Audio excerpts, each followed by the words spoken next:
રાજકોટના ward number 4માં આવેલા તિરુપતિ સોસાયટીના રહીશો દ્વારા ખરાબ રસ્તાઓને લઈને વિરોધ પ્રદર્શન કરવામાં આવ્યું હતું। સ્થાનિકોએ રસ્તાઓ બંધ કરીને તંત્ર સામે પોતાનો રોષ ઠાલવ્યો હતો।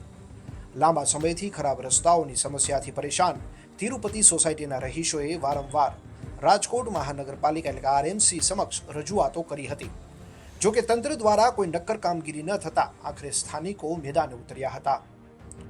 સોસાયટીના રહીશોએ રાજકોટ મનપાના મેયર, 68 વિધાનસભાના ધારાસભ્ય અને રાજકોટના ઉચ્ચ અધિકારીઓ સુધી પણ ફરિયાદો પહોંચાડી હતી।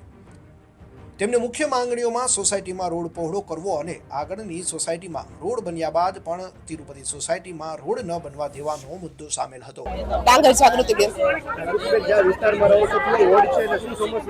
અમે તિરુપતિ બાલાજીમાં રહી છીએ। 14 નંબર રોડ છે અમારો અને આ રોડની સમસ્યા છે અમારે। રોડનો ટાઈમ ઘણા ટાઈમથી છે, ઘણી અરજી કરી પણ કઈ સમાધાન થતું નથી એનું। અને આ વાહનવાળા અમને બહુ હેરાન કરે છે। સ્કૂલે છોકરા જાય એને ઘણી પરેશાની છે,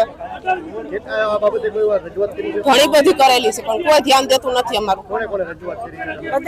ઉદયભાઈ કાનગરને ધારાસભ્યને બધાને રજૂઆત કરી છે, મેયર આવી ગયા નૈનાબેન પણ કઈ એને ધ્યાન દીધું નથી, આવીને વયા ગયા છે અહીંથી। અમારા રોડ પરખો થઈ જાય, વાહન વાળા ઉભા ન રહીએ, ટીપીની જગ્યા નીકળે, આ મકાન પડી જાય અને વ્યવસ્થિત અમારો રોડ થાય અહીંયા। સ્થાનિકોનું કહેવું છે કે વારંવારની રજૂઆતો છતાં તેમની સમસ્યાનો ઉકેલ ન આવતા તેઓ નિરાશ થયા છે અને હવે આંદોલનનો માર્ગ અપનાવવા મજબૂર બન્યા છે। આ વિરોધ પ્રદર્શનને કારણે થોડા સમય માટે વાહન વ્યવહારને અસર થઈ હતી। જોવું રહ્યું કે રાજકોટ તંત્ર આ મામલે ક્યારે અને કેવા પગલાં ભરે છે। હિરેનભાઈ વેકરિયા। અમારી સમસ્યા એવી છે કે અહીંયા 18 મીટરનો રોડ બનેલો છે, બરાબર। આ તિરુપતિ બાલાજી પાર્ક છે, ગ્રીનલેન્ડ ચોકડી, અમદાવાદ હાઈવે। હવે અહીંયા અમારે 18 મીટરનો રોડ પાસ થયેલો છે। બીજા નંબરમાં આ જે અત્યારે પાછળ તમારી પાછળની સાઈડમાં જે દુકાનો છે અને મકાનો છે ને એ આખા ટીપીના રોડ ઉપર બનેલા છે અને આ લોકોમાં કેટલા રાજકારણીઓ બધા ભેગા મળીને આ વસ્તુ કરેલી છે એ અમને ખબર નથી, પણ જેટલા કોર્પોરેટરની બધાની મિલીભગત તો હશે જ એમ।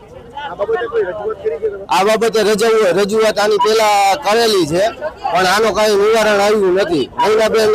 નૈનાબેન પરેશભાઈ પીપળિયા અને બધા આવ્યા હતા। અમારી માંગ એવી છે કે અમને અમારો રોડ પૂરેપૂરો મળે અને આ જે ટ્રાફિકની સમસ્યા છે ને એ બધી અહીંથી એને નીકળી જાય। 18 મીટરનો રોડ કરી દઈએ। બીજા નંબરમાં અહીંથી જે ગ્રીનલેન્ડ ચોકડીની બધી રોડ રસ્તા ઉપર વાહન હાલે એના બધાના ટ્રાફિક અહીંયા જ થાય છે, આ ખૂણા ઉપર જ। જ્યારે અમારી શેરીમાં આવવું હોય ને ત્યારે અમને તકલીફ થાય છે।